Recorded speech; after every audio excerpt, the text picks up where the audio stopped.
Learn about 4 easy steps to fall asleep fast. Now, let's begin. Number 1. Turn off electronics.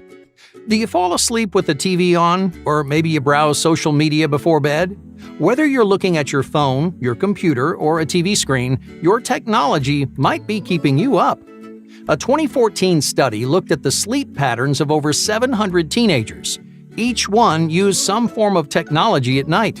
The researchers tested participants based on the device they used before bed. So one group played video games while another watched TV. They discovered that all electronics interfered with sleep in some way. Playing video games delayed sleep onset. Watching TV led to early rising. Even listening to music increased the risk of having nightmares. But every technology had one thing in common. They all made it harder to fall asleep. And this isn't the only study out there. No. Another study from 2013 found the same results for computers, phones, and TVs. They determined that you could actually increase sleep duration by reducing nighttime technology use.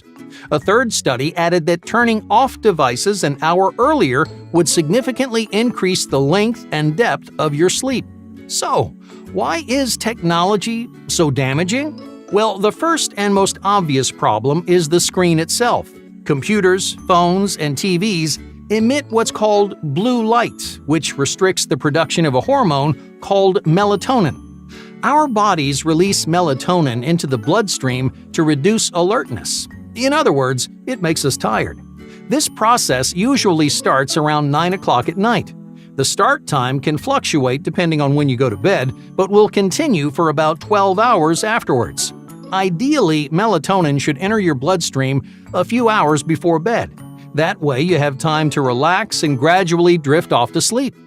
But when you're using technology, nothing tells your body when to relax. It really hasn't had time to wind down because it wasn't producing any of that sleep-inducing hormone. Luckily, though, most modern computers let you adjust the kind of light on your screen, and that way you can use technology without stopping the production of melatonin. But that doesn't really mean you're off the hook. Technology can still significantly worsen your sleep by re-engaging your brain. Now, unlike meditating or reading a book, activities like playing video games force your mind to stay hyper-alert. They require you to be focused and vigilant, which is mentally stimulating. So when you try to sleep, your brain gets confused. It can't jump from excitement to relaxation in the blink of an eye. Just like melatonin needs time to kick in, your brain needs time to switch gears. So by turning devices off at least an hour before bed, you give your brain the chance to unwind.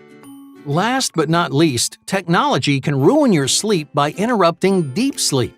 Many people like to use their phones as alarms. They leave the volume on high to make sure they don't oversleep. But you run the risk of miscellaneous texts, calls, and emails waking you up in the middle of the night. Now, on the surface, this doesn't seem like much. So why does it matter if you occasionally wake up to check your phone? Well, those tiny interruptions make a huge difference in sleep quality. Your body and brain need deep sleep to store memories and repair itself. But you need hours of uninterrupted sleep to get there. If your phone is waking you up, it's stealing time that your body and your brain needs to rejuvenate. Number 2. Eat right. After decades of research, nutritionists still don't agree on whether or not eating at night is good for you. Some say that eating at night accelerates weight gain, while others insist that it speeds up your metabolism. It also doesn't help that most real data on the subject is muddled by popular myths. A common myth is that food eaten at night is more likely to be stored as fat. A 1988 study showed, however, that your average metabolic rate is the same at night as it is during the day. Another myth is that calories are worth more in the afternoon. In other words, 100 calories in the morning is worse than 100 in the evening. I hear this one all the time, yet no study has ever proved this to be true. Despite all of this confusing evidence, there is one thing that is consistently true. Eating certain foods before bed will stand in the way of your sleep. When people think about eating at night, they focus primarily on when they're eating. Now, you might think if your timing is right, then you can eat anything without experiencing any negative side effects. You might have tried eating an early dinner to give your body time to digest. Or maybe you try weighing your meals differently. You might eat a giant breakfast and lunch, followed by a tiny dinner. But will any of this really improve the quality of your sleep? The truth is that when you eat is far less important than what you eat. Food containing sugar, caffeine, and cheese make it harder to fall asleep. Similar to blue light, they keep your brain feeling alert, which is exactly what you don't want before bed. Foods that are either spicy or high in fat can cause restlessness due to slow digestion or heartburn. Even healthy foods containing lots of water can create issues. If you eat a bunch of melon or celery, well, you're almost guaranteed to wake up with a full bladder. So instead of worrying about when you eat, focus on choosing the right foods. Bananas will help you unwind by supplying your body with muscle relaxers like potassium and magnesium. They also help your brain produce sleep-inducing melatonin. Foods like almonds and turkey are great sources of tryptophan. Tryptophan stimulates the production of serotonin, which directly influences your sleep cycle. So, when you eat naturally relaxing foods, you'll find yourself falling asleep in no time. Number 3. Stay out of bed. You can also fall asleep faster by reserving your bed exclusively for sleep. Do you often eat, watch TV, or play games in bed? Do you ever use your bed as a workspace? Now, while it's certainly comfier, these habits may be interfering with your sleep. Our brain naturally associates behaviors and places together.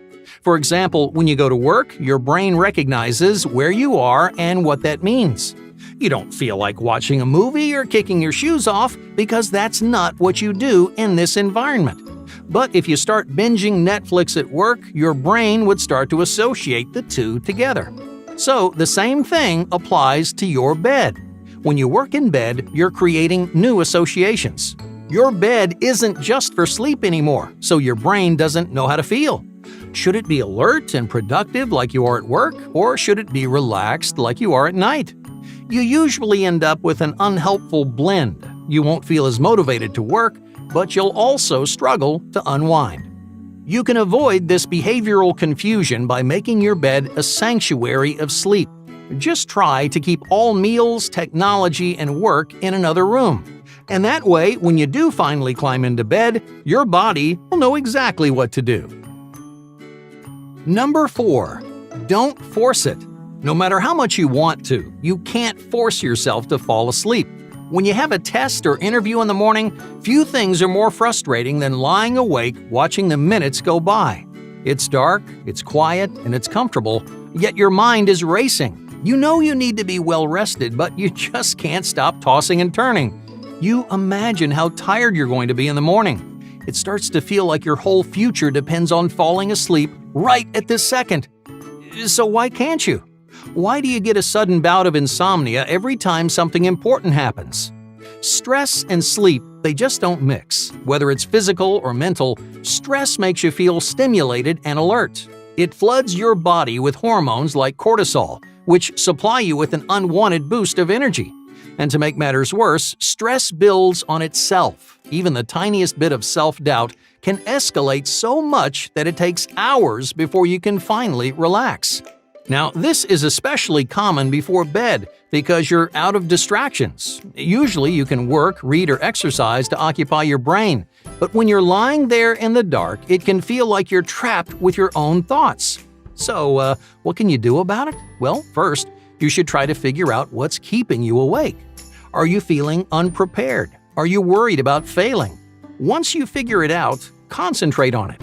Oftentimes, we lie there trying our hardest to avoid the thing that's keeping us up. Similar to how you should listen to a song to get it out of your head, addressing the problem will help you get past it. Even if you're not anxious, your goal should be to take the pressure off of yourself. Try to accept that you'll only sleep when your body's ready and not a second earlier. So instead of just lying there, just relax by reading, meditating, or taking a bath. When you're ready, these soothing distractions will ease you into a deep and peaceful sleep. Hey, thank you.